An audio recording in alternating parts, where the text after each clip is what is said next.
Hello friends, कैसे हैं आप सब। मेरा नाम अनिकेत और आप देख रहे हैं टेक्निकल अनिकेत। तो आज की इस वीडियो में हम लोग अभी बात करने वाले हैं कि जो निफ्टी 50 इस समय पूरी की पूरी साइडवेज चल रही है, तो क्या आपको इसमें ट्रेड करना चाहिए या फिर नहीं करना चाहिए। क्या आपको अपना जो इन्वेस्टमेंट भी अगर कर रहे हो तो क्या आप इस मंथ में या कब आप इन्वेस्टमेंट कर सकते हो और कब आप इन्वेस्टमेंट नहीं कर सकते हो। ओवरऑल जो मैं आपको आज बताने वाला हूँ, ये मैं यही बताने वाला हूँ कि आपको अगर इन्वेस्ट करना है स्टॉक मार्केट में, किसी भी स्टॉक को अगर आपको बाय करना है तो क्या ये सही समय है, और अगर ये सही समय नहीं है तो कब हम लोग इसको बाय कर सकते हैं। तो फ्रेंड्स, मैं आज की वीडियो में पूरी डिटेल में इन सारे चीज़ों के बारे में बात करने वाला हूँ, आपको टेक्निकल एनालिसिस भी करके बताने वाला हूँ। फ्रेंड्स, वीडियो को स्टार्ट करने से पहले अगर आप हमारे इस यूट्यूब चैनल पर पहली बार आए तो सब्सक्राइब कर सकते हो, बेल आइकन को भी प्रेस कर सकते हो। हम ऐसे वीडियो से आपको के लिए रेगुलर बेसिस पर लाने वाले हैं। तो फ्रेंड्स, चलिए हम लोग अपनी आज से वीडियो स्टार्ट कर लेते हैं।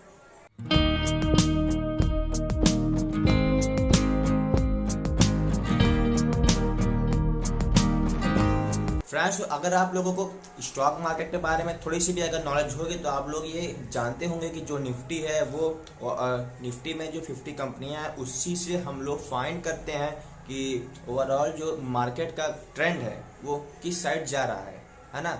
अगर आपको थोड़ी सी भी स्टॉक की नॉलेज होगी तो आप इस वीडियो में आराम से समझ पाएंगे। और अगर आपको नहीं पता है कि निफ्टी 50 क्या है, निफ्टी क्या है, तो मैं इस टॉपिक को मैं थोड़ा सा टच करना चाहूँगा कि ये जो निफ्टी होती है, निफ्टी में जो कंपनियां जो लिस्ट होती हैं एनएससी और पीएससी होती हैं, बॉम्बे स्टॉक एक्सचेंज और नेशनल स्टॉक एक्सचेंज। तो यहाँ पर जो कंपनियां लिस्टेड होती हैं, तो मैं अभी बात कर रहा हूँ निफ्टी 50 की। तो फ्रेंड्स, अगर आपको निफ्टी 50 के टॉप की कंपनी में इन्वेस्ट करना है तो आप निफ्टी को देखना पड़ेगा। निफ्टी का एक अलग चार्ट होता है, समझे। तो अगर आपको निफ्टी के 50 कंपनी में इन्वेस्ट करना है तो निफ्टी 50 कंपनी का एक ग्रुप बनाया गया है। उसमें जो टॉप की अच्छी अच्छी कंपनियां हैं उसमें आते हैं इन्फोसिस आ गया हमारा, विप्रो आता है और रिलायंस आ गया हमारा। तो फ्रेंड्स, ये सारे जो कंपनीज है वो निफ्टी की 50 में आती है। ये सारे इंडिया के टॉप के अच्छे कंपनी में से एक हैं। तो अगर आपको इसमें इन्वेस्ट करना है तो आपको निफ्टी 50 का चार्ट देखना पड़ेगा। ये फर्स्ट प्रायोरिटी होती है कि अगर आप निफ्टी का चार्ट देख ले तो ओवरऑल जो मार्केट किस साइड जा रहा है तो आपको उसका ट्रेंड आसानी से पता चल जाता है। तो फ्रेंड्स, अभी हम लोग अपने लैपटॉप की स्क्रीन पर जाने वाले हैं और वहाँ पर हम लोग चार्ट पर जाएंगे निफ्टी 50 का, और वहाँ पर हम लोग जानेंगे कि क्या हम लोगों का इस समय इन्वेस्ट करने लायक है। तो फ्रेंड्स, वहाँ पर हम लोग अभी जाने वाले हैं, उसके बाद हम लोग जानेंगे कि क्या हम लोगों को इन्वेस्ट करना चाहिए इस समय। तो अभी मैं आपको ज़्यादा नहीं बता रहा हूँ, मैं चार्ट ले जाके आपको डायरेक्टली वहाँ पर आप लोगों को बताता हूँ। तो चलिए अपने लैपटॉप स्क्रीन पर चलते हैं। हेलो फ्रेंड्स, तो ये रहा हमारा निफ्टी 50 का चार्ट। और आप लोग हमारे स्क्रीन पर देख पा रहे होंगे कि ये पहले तो अप ट्रेंड में था, उसके बाद मार्केट जो है वो साइडवेज हो गई है। मतलब आप लोग नीचे से ऊपर ओवरऑल डेटा इसका देख पा रहे होंगे कि पहले ये अप ट्रेंड में था, देन अब ये साइडवेज हो गया है। समझ में? अभी चलिए मैं इसको ड्रॉ करके आपको दिखाता हूँ।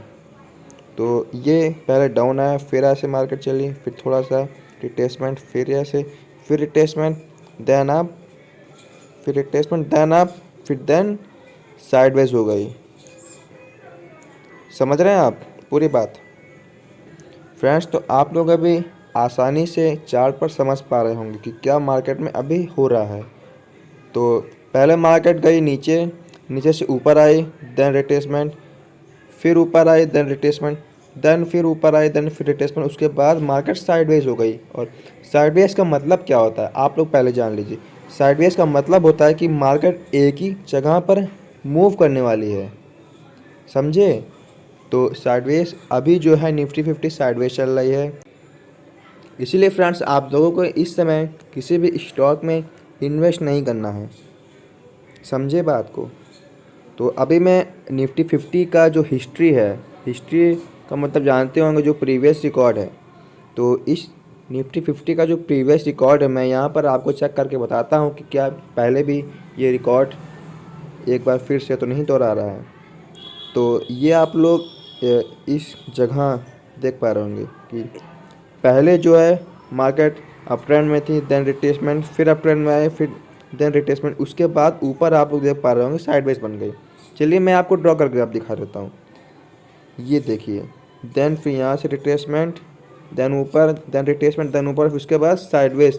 बिल्कुल ऐसे ही मार्केट अभी जो है करंटली इसी कंडीशन में है। तो क्या आपको यहाँ पर इन्वेस्ट करना चाहिए? चार्ट की जो हिस्ट्री है उसको देखने के बाद आप लोग जो करंट की सिचुएशन है उन दोनों को कंपेयर करिए, देन आप लोग फ्रेंड्स उसके बारे में सोचिए। फ्रेंड्स तो जब आप लोग ये बात समझ जाते हो कि निफ्टी 50 अभी साइडवेज चल रहा है, तो अब हम लोग यहाँ पर आते हैं इसकी प्रेडिक्शन करने। तो चलिए मैं पहले पेन इसको सेलेक्ट कर लेता हूँ। देन अभी जो ऐसे साइडवेज चल रही, तो ये साइडवेज हो सकता है कि साइडवेज जाते जाते ये थोड़ा सा नीचे आए, देन यहाँ पर रिट्रेस करे, देन यहाँ से फिर डाउन ट्रेंड में चली जाए, तब मार्केट के लिए बहुत बैड कंडीशन बन सकती है। और एक और इसमें कंडीशन बन सकती है कि अगर यहाँ साइडवेज बनने के बाद ऊपर अगर जाती है, देन यहाँ पर रिट्रेसमेंट करने के बाद देन ऐसे ऊपर निकल जाएगी। तो समझे? तो आपको इन्वेस्ट तब करना है जब ऊपर निकले, समझे? जब यहाँ से साइडवेज बनने के बाद ऊपर जाए मार्केट, तब वहाँ पर आपको किसी भी स्टॉक में इन्वेस्ट करने के लिए देखना है, बाइंग के लिए आपको देखना है। और जब ये निफ्टी 50 नीचे की ओर आने लगे, तब आपको बाई के लिए नहीं देखना है, और सेलिंग तो आप लोगों को करनी ही नहीं। तो निफ्टी 50 की जो प्रेडिक्शन थी वो मैंने आपको बता दी। अब हम लोग चलिए 2-3 स्टॉक में चेक कर लेते हैं। तो ये मैंने ओपन कर रखा है HDFC bank. HDFC bank open हो रहा है, तो आप लोग HDFC बैंक में भी देख पा रहे होंगे। तो चलिए मैं पहले ये जो ड्राइंग में कर रखा हूँ इसको हटा देता हूँ। आप लोग इन सब पर ध्यान मत दो, इसको भी मैं हटा देता हूँ। तो आप लोग तो फ्रेंड्स आप लोग चार्ट पर देख पा रहे होंगे कि निफ्टी 50 की तरह ये भी ऊपर जाने के बाद साइडवेज की तरह बन रहा है। ओवरऑल एग्जैक्ट वैसे ही नहीं बनेगा, मगर ये ओवरऑल आप लोग मार्केट की जो कंडीशन है वो आप लोग इस स्टॉक से भी प्रेडिक्ट कर सकते हैं आसानी से। तो ये मैंने HDFC में भी ये आप लोगों को पूरे के पूरे वैसे ही प्रेडिक्शन मैंने इसमें बताई है, वैसे ही आपको इसमें भी प्रेडिक्शन करनी है। ये मैंने रिलायंस का चार्ट ओपन कर लिया है, और यहाँ पर आप लोग देख पा रहे होंगे कि ये साइडवेज से निकल चुका है, समझ रहे हैं? मगर अभी भी नहीं निकला, अभी भी वहाँ पर ऊपर आप लोग देख रहे होंगे जो इसका प्रीवियस हाई है, वहाँ पर जाने के बाद ये हल्का फुल्का साइडवेज की तरह बना रहा है। जब ये ऊपर जाकर ये जो वीकली कैंडल है ये क्लोज होने के बाद देन ऊपर जाएगा, तब आपको एक बाइंग करनी है इसमें, रिलायंस में। मैं कोई फाइनेंशियल एडवाइज़र नहीं हूँ, इसलिए मेरे बोलने से आप बाई मत कर लेना। तो फ्रेंड्स अगर आप लोग निफ्टी 50 का चार्ट देख लेते हो तो आसानी से आप मार्केट को प्रिडिक्ट कर सकते हो कि मार्केट किस साइड जा रही है ना। और आपको मैं एक एग्जांपल के रूप में समझाता हूँ कि जैसे हमारे इंग्लिश या हिंदी में चैप्टर्स होते हैं, स्टोरी के चैप्टर, उसके सबसे नीचे या फिर सबसे ऊपर छोटी सी समृद्धि होती है ना। तो जब आप उस समृद्धि को पढ़ लेते हो, फिर आपको ओवरऑल चैप्टर में है क्या इसके बारे में आपको आसानी से पता चल जाता है। तो ऐसे ही आप जब निफ्टी 50 का चार्ट देख लोगे तो ओवरऑल मार्केट में हो क्या रहा है या क्या होने वाला है, इसकी हम लोग प्रेडिक्शन निफ्टी 50 के चार्ट से करते हैं। मैं तो न्यूज़ पर ट्रेड नहीं करता हूँ, मैं तो टेक्निकल एनालिसिस से ही ट्रेड करता हूँ चार्ट वगैरह देखने के बाद।